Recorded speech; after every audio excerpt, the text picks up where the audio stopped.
Diesel plays in the film is a Marine who is killed.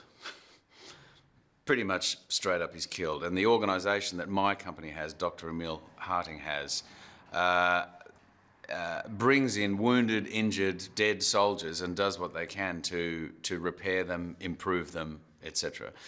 And so Vin's character is brought in and is essentially brought back to life, and he is reinvigorated in a way that is, you know, seemingly impossible to get your head around. But there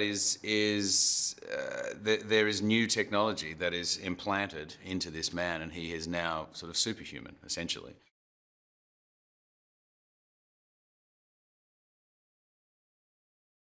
RST, Rising Spirit Technologies, is the organisation that my character, Dr. Emil Harting, created, and essentially it is just a housing for this incredible technology that he is developing.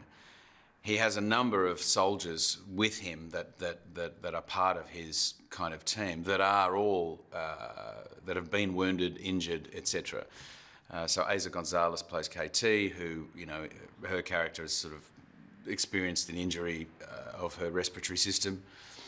So that's been replaced in her and now functions on a level that is superhuman, etc., etc. So it's really about not accepting the fact that when a soldier is injured and wounded, that's the end of their military career. It is about sort of looking at the idea of, you know, reinvigorating and rebuilding these people.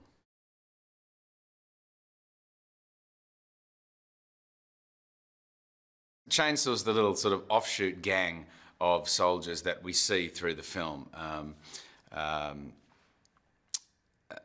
sort of headed by KT, Eiza Gonzalez's character, and each of them has a particular injury that has been repaired.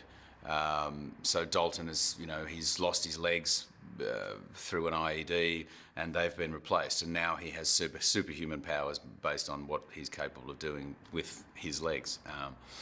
And Tibbs has lost his eyesight, so he now has sort of ocular transplants and now can see further than any human possibly should be able to, etc. So each of the injuries that occur in this or to anybody is then repaired and taken to the next level, essentially.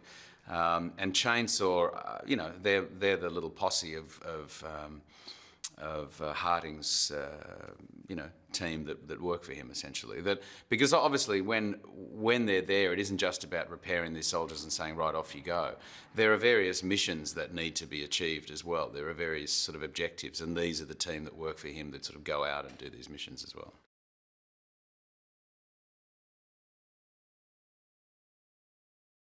They are a replacement for blood tissue, blood cells, blood vessels, etc. So the character of Bloodshot, Vin Diesel's character, all the blood has been drained out of his body and has been replaced with nanites. So they're, you know, minuscule little entities, biomechanical technology that function, I suppose, in the way that blood cells do, except at an extremely rapid rate. So he can now injure himself. He could almost lose a limb and it'll repair itself instantly. So that just makes him superhuman, and essentially the idea is to weaponize him, is to create a sort of a super soldier that can be injured and then on the battlefield instantly repair and carry on.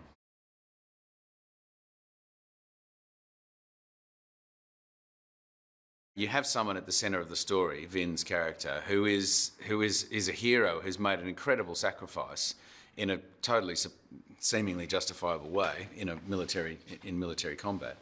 And he's been given this sort of second chance at life, and without giving too much of the story away, you realise that he's, you know, that he is kind of being manipulated. And so I suppose I think the thing that I'm always hoping people respond to is the emotional nature of a story. But the great thing about this is it's housed in incredible sort of visual effects and this sort of possibility, you know, these sort of ideas that this technology is actually possible. So it's you know, hopefully it's a bit of an eye-opening experience for an audience.